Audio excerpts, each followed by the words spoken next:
안녕하세요. 자기성장을 응원하는 더 나은 맘 팁입니다. 오늘 영상은 ENTP, 스트레스 원인과 해결 방법에 대해서 알아보겠습니다. 우리는 아침에 일어날 때부터 저녁에 잠잘 때까지 스트레스 대홍수 속에서 살고 있어요. 그쵸? 어떻게 하면 이 스트레스 없는 세상에서 살아볼 수 있을까요? 어떻게 하면?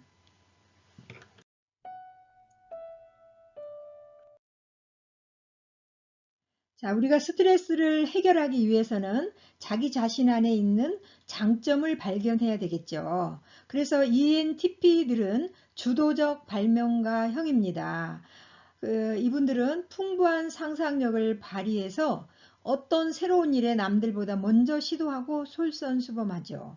그리고 열정을 가지고 에너지를 불어넣으면서 새로운 시도를 추진해 나가기도 해요. ENTP들이 스트레스를 받는 원인으로는요.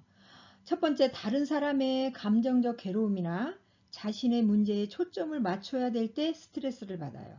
그리고 사람들이 표준화된 절차에 수행하는 것에 집착할 때 스트레스를 받아요. 그러니까 N이 있기 때문에 이분들 안에는 그 표준화된 것을 좀 힘들어 할 수가 있어요. 늘 그 변화 가능한 거를 원하기 때문에 이러한 문제에 봉착하면 스트레스를 받는다는 거죠. 또 부당하게 평가받을 때, 그리고 모든 선택이 불가당하게 보일 때 스트레스를 받아요. 그리고 이제 인간관계 속에서, 그러니까 우리가 직장에 있든 어떤 그 친구들, 지인들과 있든 간에 그 속에서 우리 안에 인정받고 싶은 욕구가 채워지지 않을 때 스트레스를 받게 돼요. 그리고 어린 시절의 상처가 건드려질 때, 어쩌면 그 자존심과도 관계 있는 부분이겠죠. 또 부정적인 생각이 내 속에서 심리적으로 올라올 때 자기도 모르게 스트레스를 받는다는 거죠. 자, 그렇게 스트레스 받게 되면 이제 증상, 어떤 현상이 나타나게 되겠죠. 그래서 ENTP들이 스트레스를 받을 때 증상으로는요, 자신의 아이디어나 행동에 대한 모든 도전을 회피하게 됩니다. N이기 때문에 아이디어가 굉장히 풍부한데요. 이러한 것들을 그냥 의도적으로 회피를 해버린다는 거죠. 그리고 과식을 하거나 막 잠을 자거나 너무 많은 잠을 자거나 과도한 운동을 하거나 그러한 감각적인 것들을 추구할 수가 있어요. 또 질문이 더 많아질 수가 있고요. 또 답을 상대에게 얻고자 하는 경향이 있어요. 또 지나치면 막 따라다니면서 지금 바로 답을 줘라고 할 수가 있겠죠. 또 스트레스가 증가되면 충동적이 되고 비현실적이고 성급하고 소란해질 수가 있어요. 반대로 이 스트레스가 지속이 되면 말수가 적어질 수가 있겠죠. 매우 조심스러워 할 수도 있고요. 그리고 또 한편에서는 나는 가치가 없고 쓸모없다는 생각에 사로잡혀요. 그리고 매사에 자신감이 없게 되겠죠.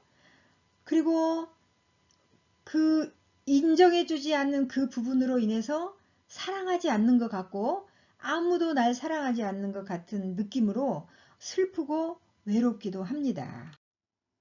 자, 이제 우리가 스트레스를 받을 때 이제 그런 증상이 오잖아요. 그러면 똑같은 상황에서 또 그런 어떤 상황이든지 또 같은 상황을 만나잖아요. 그럴 때 어떻게 대처해야 될까요? 그런데 스트레스가 다 나쁜 것만은 아니에요. 스트레스 문제 해결을 위해서는요, 자기 자신 안에 있는 장점을 알아야 된다 그랬잖아요. 그래서 그 ENTP들 안에 인식 기능이 있어요. 그러니까 어떤 상황을 인식할 때 주 기능이 N인데요. N이 발동을 합니다. 그래서 N들은 육감과 영감을 그러니까 직감적으로 발동을 하는데요. 미래 가능성 부분, 그리고 아이디어 부분, 창의력, 상상력, 추상적인 부분, 비약적인 사고를 가지고 어떤 부분에서 인식을 합니다. 그러니까 우리가 어떤 일을 결정할 때 먼저 인식을 해야 되잖아요. 그것이 무엇이든 간에 그 인식 기능이 이렇게 주 기능 N으로 발동을 하더라. 그렇게 어떤 정보를 받아들일 때 육감과 직감으로 미래 가능성과 다양한 정보들을 연관지어서 넘치는 아이디어를 추상적으로 표현하고 새로운 변화를 시도하더라. 그렇게 ENTP들 안에 주 기능이 뭐라 그랬죠? 아까 직관 N이라 그랬잖아요.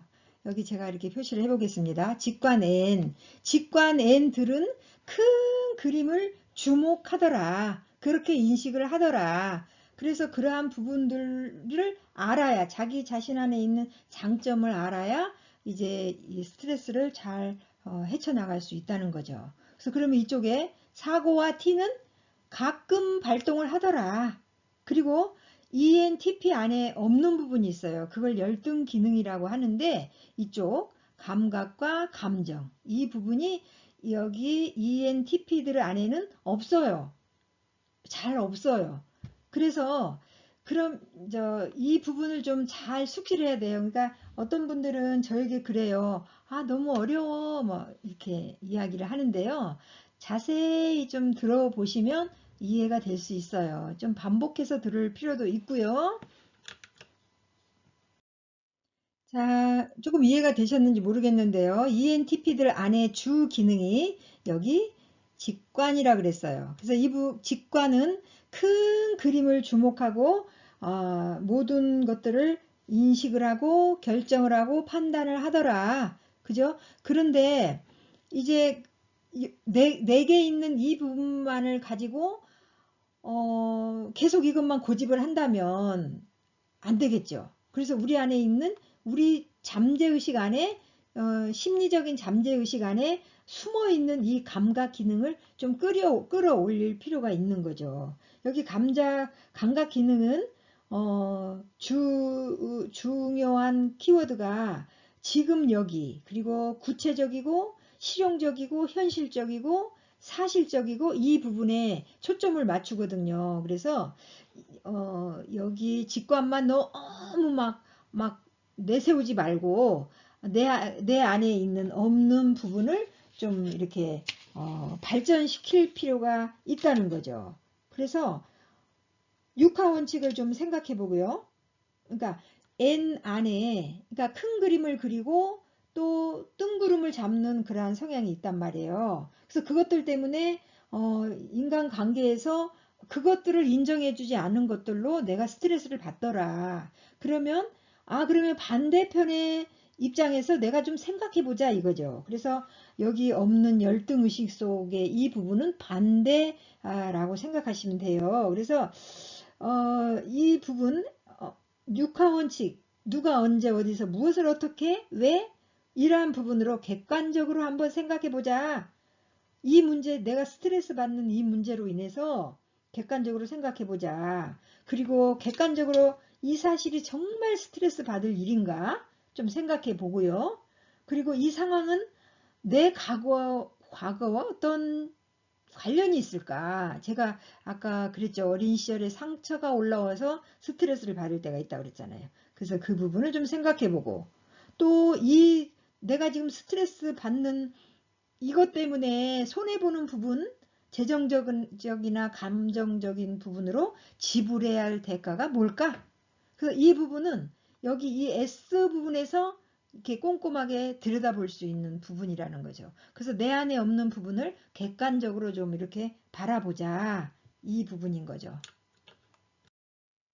조금 전에 설명해 드린 도형을 토대로 새로운 계획을 세우기 위한 세부 결과를 분석해 보기, 그리고 사람들의 말을 경청하고 그들의 이야기를 이해해 보기, 그리고 내가 하는 말이 사람들에게 어떻게 느껴지는지도 좀 생각해 보기.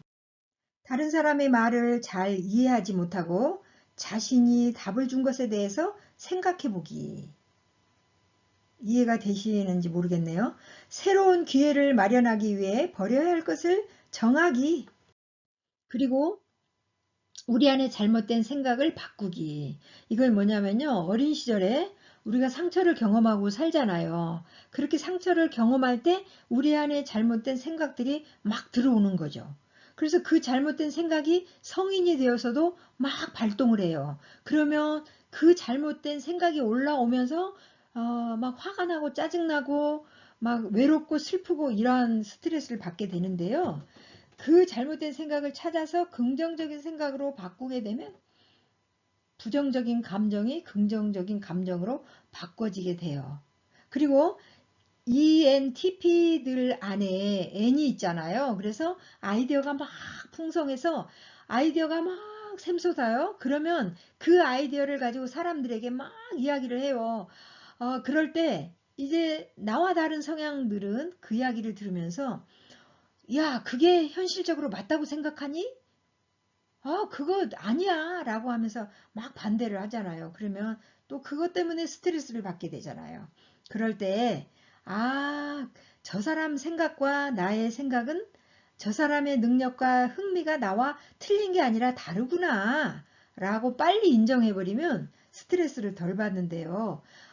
틀려먹었다고 생각하고 이야기를 하면 이제 관계가 깨지면서 스트레스가 되는 거죠. 그래서 나와 다르다라는 것을 인정하기. 재충전 받기는요. 그러니까 외향성들은 사람을 막 만나면서 어떤 활동을 하면서 에너지를 받아요. 그죠? 그래서 또는 이제 잠을 푹 잘 때도 에너지가 받을 수가 있고요. 또 원기를 회복할 때 또는 운동이나 산책할 때 사람들과 만나서 수다 떨 때 아니면 뭐 게임을 할 때 뭐 인터넷을 할 때 아니면 드라이브를 할 때 에너지를 체험을 받을 수 있죠. 또 때때로 이 외향성이지만 사람들을 만나야 힘을 얻지만 조용한 자신의 공간 속으로 들어갈 때도 힘을 얻을 수가 있어요. 이 부분은 주로 내향적 아이들이 얻는 부분인데 사람마다 또 이러한 부분, 이 외향이라도 조용한 시간을 가질 때 재충전을 받더라. 영성 부분은요. 명상하기, 심호흡을 하면서 들숨 날숨을 하고 내 안에 있는 스트레스를 확 날려보내면서 잠잠히 앉아서 명상하는 그 기법이죠. 그리고 묵상하기는 신앙인들에게 필요한 거예요. 어, 그러니까 자신이 믿는 신 앞에서 잠잠히 앉아서 자기가 받는 스트레스를 막 토해내고 또 잠잠히 앉아서 자기 내면을 들여다보면서 내 안에 어떤 잘못된 생각들이 있을까? 내가 왜 이렇게 스트레스를 받을까? 내가 왜 이 상황에서 힘들어할까? 자기 자신을 내면을 들여다보면서 이렇게 작업을 하는 부분이에요. 그리고 그 부분은 신앙생활을 하는 분에게 필요합니다. 신앙생활을 하지 않는다 해도 잠잠히 앉아서 한번 이 작업을 해보는 게 필요할 것 같아요. 이런 방법들은 그러니까 중요한 타인을 위할 뿐 아니라 나 자신을 위한 거죠. 그래서 제가 오래전에 올려드린 스트레스를 없애려 하기보다 잘 관리하는 방법 영상을 참조하시기 바랍니다. 이 부분은 MBTI하고 상관없이 일반적으로 스트레스를 관리하는 방법을 올려드렸습니다. 오늘 영상이 마음에 드셨습니까? 오늘도 더 나은 마음 되세요. 감사합니다.